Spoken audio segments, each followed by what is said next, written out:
Welcome to the High Adventure Scouting Podcast. This is the source for all things high adventure for scouts, scouters, and anyone else interested in promoting high adventure trips for our youth. You can find all kinds of great high adventure options for your scouts at highadventurescouting.com. We are constantly updating the list of cool trips, and we want your input on your best trip. Welcome, high adventure enthusiasts. We are excited, as always, to highlight a high adventure base on this edition of the High Adventure Scouting Podcast. Today, we're joined by Alan Percy from Birchbark Expeditions, and they are with the Greater Niagara Frontier Council. Now, we're going to discuss Birchbark Expeditions today and everything associated with that. So, Alan, thanks for joining us today on the High Adventure Scouting Podcast. I'm so happy to be here and really appreciate the invitation. No problem. I can't wait to hear about it, as always. So the purpose of this podcast is to give the listeners a little more information about your program offerings. And I'm sure many outside of the regional area may not know much about your program. So why don't you just give me a kind of a 30,000-foot view of what Birchbark does, and we'll just drill down and you can kind of tell me about the programs and what you guys have done for. Sure. Yeah. Happy to do that. Yep. Okay. Well, in a nutshell, the program was born out of a high adventure canoeing program that the council had been operating up in Ontario in Canada. And what it really is about is providing a week-long high adventure program that does canoe tripping in as wild of places we possibly can, and to take scouts and take all those skills that they've learned and take them off to parts afar and give them a true wilderness experience. It really fits in between a lot of the other high adventure programs, which works out really, really well. And in the sense that it's a week long, it's for much of Western New York, Ohio, Michigan, these areas, it's Pennsylvania and other areas. It's about a 1 day drive, 6-7 hour drive, so it's much more cost effective than some of the larger high adventure bases, and it's also kind of a stepping stone. We promote it within our council as being a stepping stone toward Philmont or to the summit or other high adventure programs, because we teach a lot of the same skills, right? There's hanging bear bags, there's how to set up camp, there's those kinds of skills that we teach. It's a 100% volunteer run, which is unusual, and we're a very portable program. We don't have our own fixed base. We operate out of a number of trailers, and with that, we have tremendous flexibility, which has come in really handy lately. So, yeah. Oh, yeah, I'll bet. Yep. Well, what's the, I know you don't have a fixed base, but kind of give me an idea of what a troop leader would expect. I mean, is this, Sure. obviously, do you have one fixed area for the summer, or does it change each summer, or how does that work? Because this is a new concept to me, and Yep. I'm really curious myself. So. Yeah. No, that's a great question. So, the typical year is we would operate out of Algonquin Provincial Park, which is, like I said, about 6 hours straight north of Buffalo, about the same from Michigan. And Algonquin Park is a massive piece of property that the provincial park has the province has set apart to be a park, and has hundreds of lakes and creeks and streams, and it's pretty wild. It's not quite alpine, but it's northern shield, which is a lot of rocks, large rocks, really poor soil for farming, but great soil for forestry. And how we operate the program is we have a number of canoe trailers and an equipment trailer, and we set up when we go up to Algonquin, we set up in like a group campsite. We rent a large group campsite for the summer, and then when crews design their trek over the winter, what we do then is we set them up with some training. The first day when they get there, we practice some canoe rescue. these kinds of skills. And then on Monday, we take them out to their put-in wherever they've designed their truck to go. And then they spend Monday, Tuesday, Wednesday, Thursday, and part of Friday on their backcountry trek. And a lot of crews try to design a 50-mile trek. Sometimes it's an out and back, sometimes it's a loop, sometimes it's like a horseshoe, starting one place in the park and ending someplace else. And our logistics, our volunteer staff manage all the logistics. We drop off a crew, and then we go pick them up from wherever their takeout is at the end of the week. And of course, we remotely supervise it. Now we have satellite communications with the crews, and so we can keep an eye on them, which has been really a nice addition remotely. And the benefit of the program, as I mentioned earlier, is that because it's volunteer run, it's very cost effective. We charge $450 per person, and this, like I said, fits in price wise. It's usually about the same price as going to summer camp, but it's a whole lot less than buying plane tickets to go all the way down to New Mexico, for example. And one of the other benefits of being a canoe trekking experience is there's a lot less carrying things. There isn't a backpacking trip, but you still, if you depend on your trek, you still do quite a bit of portaging. So it's a physical and mental challenge for scouts, and we found it to be just about right. And I personally participated and just fell in love with it. Well, as you're talking, I'm writing notes down because this seems like a hybrid between a typical council, run type high adventure program and an individual unit setup program. Right. So it seems like a little bit of both of that. So this is very interesting to me. So, um, what is there a maximum crew size that you would see at Algonquin right Sure. now? Yep. Yep. So we do divide. If a unit comes to us with 20 people, we of course have to divide them up into crews. And one of the limitations in Algonquin we have is that we have a maximum of 9 people on a campsite every night per campsite, and that would be usually 6 youth, 2 adults from from the unit, and then one guide would be with them for the whole week, and that gets you to 9. And if a troop would like to do multiple crews, we divide them up into smaller crews. And this also has the benefits not only of keeping the campsite size reasonable, but it also gives more leadership opportunities because there's one crew leader per crew, and there's one quartermaster and one first aid officer and these kinds of things within the crew. So it gives a real good opportunity for the youth to step up and have a leadership role during that whole week. Uh, And on top of that, usually we find units that would come and break up in crews. One crew might go on a more aggressive, more difficult track than another crew, and their sister crew might do something less aggressive. They might design it so that they cross paths sometime during the week. That's a great way to kind of have something to look forward to on Wednesday, as if they cross each other. Others do sister crews where they literally go the same trek. They do it on the same direction and kind of leapfrog each other as they go along. Others sometimes do it opposite of each other, again cross paths. So it's a really it's a flexible program, and it really gives that unique experience by spending a week in the woods. We all know the major high adventure bases around the country, and they offer some awesome programs. Have you been searching for a cool alternative from your typical high adventure trip? As a scout leader, I want to give our scouts some great alternatives. You need to check out highadventurescouting.com. You'll find information on over 30 different council high adventure bases in 24 states. Maybe you're looking for a do-it-yourself option and need some ideas.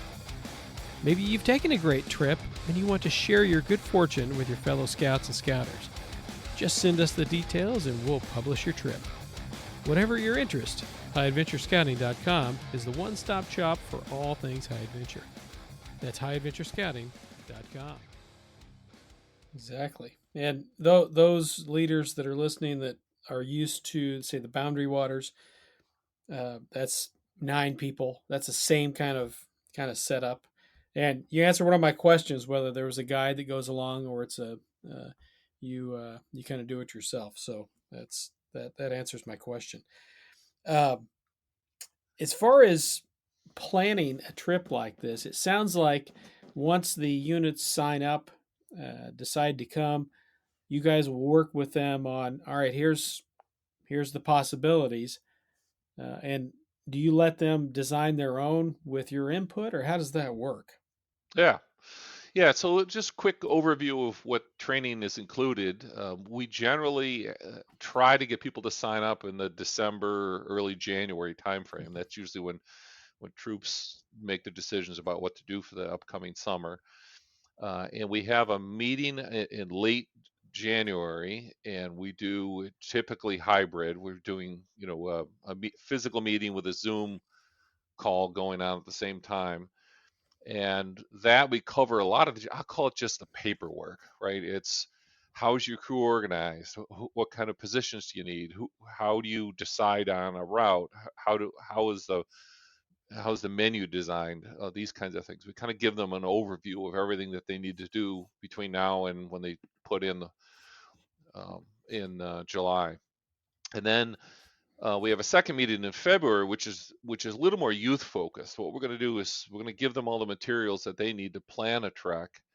Actually, we usually give them that on the first meeting, and then we sit with them and help them design their trek. And we have some guidebooks that have maybe some examples that they could follow, and they could just pick one out of the guidebook if they like. But we usually encourage them to, customize it a little bit. It's, one of the beauties of these kinds of experiences is that you can go virtually anywhere in the park. The only thing we ask is you come out on Friday. That's all. But yeah, so they can design their own track, and one of the benefits of that is that then it really truly is the youth's decision, and they have to then live with the impact of that. If they choose something that's really hard and it's tough going on Tuesday, Wednesday, Thursday on their trek, they chose it, right? Or if it's you know too easy, again they chose it. And if you like to say, it's, this is the boys track, the adults need to advise them but step back and let them make the choices as they go. So that's basically the selection of the track. The other training that we give them is, a lot of the backcountry skills necessary to be able to run a canoeing expedition for a week. There's like, it's different than you would have in, for example, Philmont. Um, there's you have the ability of carrying a little bit more in weight. So there are some fresh food that you can bring in your trek, and that we supply all that. Um, we provide, of course, dehydrated for the most of the entrees in the backcountry. And again, the youth choose all this, and that's what happens in that February meeting. They design a menu, and they make the choices what food they would like to eat. If they choose to eat mac and cheese for a whole week, they got to deal with it. The adults may not like it, but yeah, I don't know. I could probably eat mac and cheese for a few days. I would not want to do that on a Philmont track. I can tell you that. That would be 12 days would be too long. yep, 5 that might be okay. yep, So yep, now that kind of leads me into, you're talking about the food, that you guys supply the food based on their menu and what they want. Um, what else do units need to bring with them? This yep. No, troop it's a great question. equipment and Yep, tents and great. those kind of things. Yeah, absolutely. Yeah, we do outfit units with all the crew equipment. So a complete kitchen, stoves. We use Kelly kettles for heating water. Um, uh, Dining rain fly for camp. All the packs that they would need to carry all this equipment. Provide them with tents. We have quite a collection of 2-man and 4-man tents, and they can use our tents if they like. And then all the bear bag equipment, all the safety equipment we talked about. We have a crew first aid kit that the guide will bring along, and again, satellite communicator. So they're pretty well equipped from a provisioning standpoint. The only thing that individuals need to bring is a list of personalized items that we provide, but it really boils down to the usual camping gear, right? Sleeping bag, um, a single change of clothes in the backcountry. We try to discourage bringing too much because we can actually do laundry in the backcountry. That's one of Hmm. the skills we'll teach.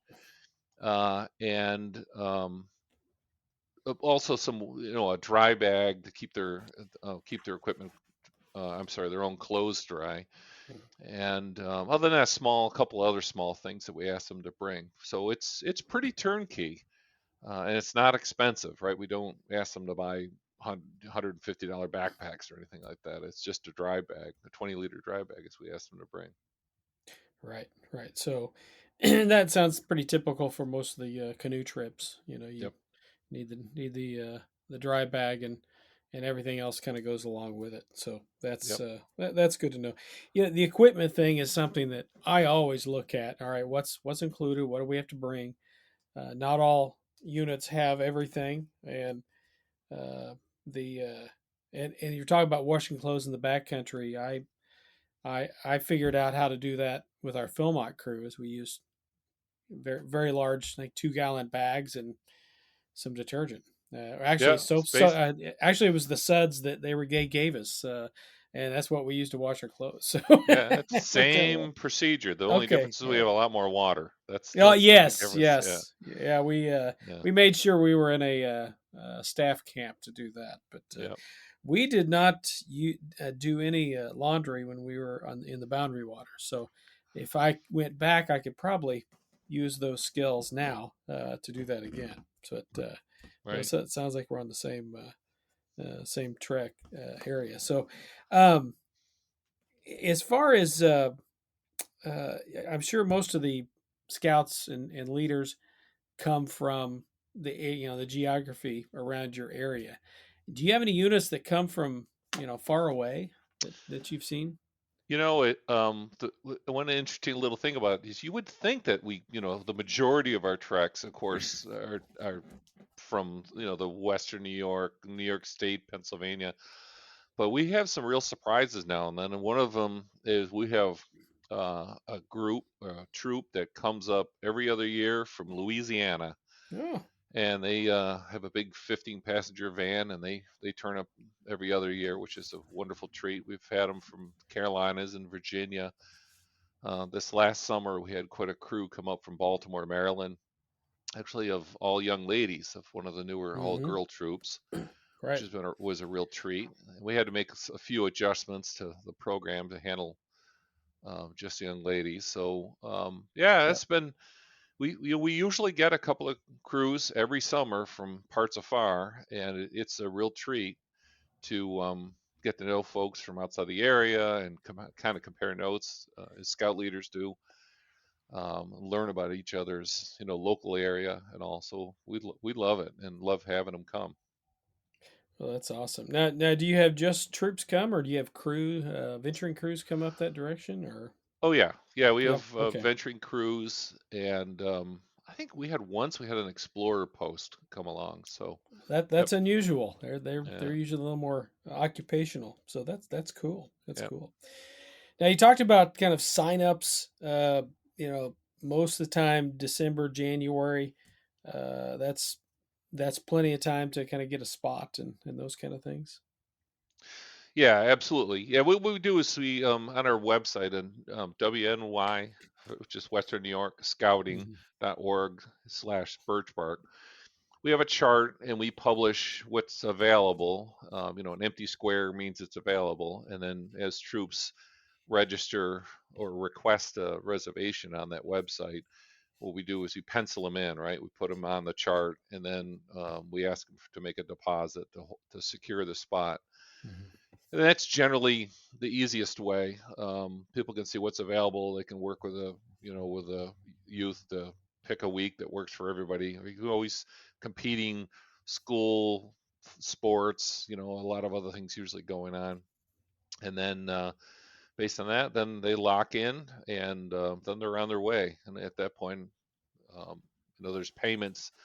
We ask them to make at least 3 payments along the way, so that they're fully paid up by June 1st.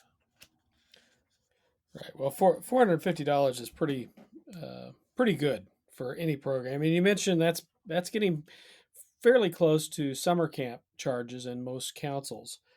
Not quite, but it's a different program, and I'm assuming that the kind of the age range is typical high adventure, 14 or 13 and finish 8th grade kind of thing, or do you have a different age range that you guys look at? Yeah, no, we follow BSA rules, which is Okay. they have to be 13 by September 1st. Okay. Okay. Yeah, and there's we have a lot of people sort of worry about, well, my son or daughter's not very strong, and at 13 most aren't, right? And how are we Right. going to carry the canoe and et cetera? It's like, well, remember, in a crew of 9, there's 3 canoes. We do 3 people in a Mm-hmm. tripping canoe. It's a big tripping canoes that we've sent them out with, and with 2 adults plus the guide, there's always somebody strong enough to carry the canoes. And if the youth Actually, want to give it a try, they're more than welcome, and we're happy to share the load. the canoes we had at the Boundary Waters were actually the lightest thing. I think the food bags were the heaviest. So, Yeah, as idiot adults like we were, we carried all the heavy stuff, and our boys decided that yeah, I'll carry the canoe. And the last day my son let me carry the canoe, and I thought you've been scamming us, son. I mean, this is light. This was one of the yeah, Kevlar canoes. Yeah, the lighter canoes. So I thought, yeah. great, thanks, son. He was a lot smarter than I thought he was. Right, right, right. So what have I left out? I just kind of covered the real general stuff that leaders like myself will be interested in for a program like this. So, what kind of things have I left out, and what would you like to kind of talk about?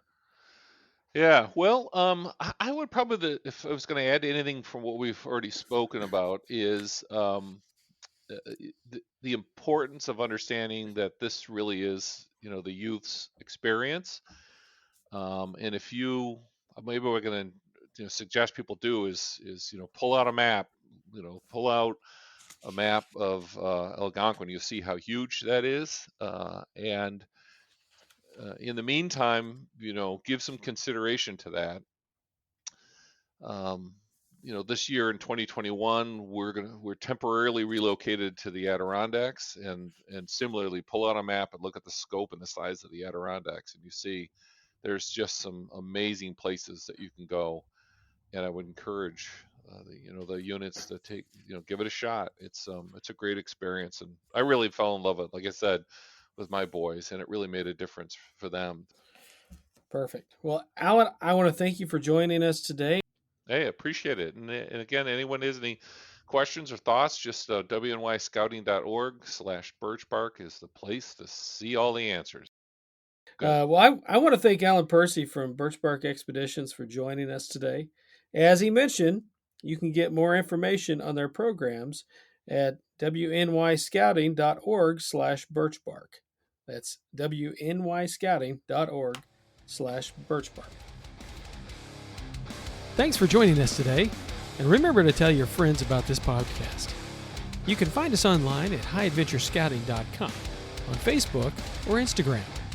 If you have any questions or ideas for future podcasts, just email us at info@highadventurescouting.com.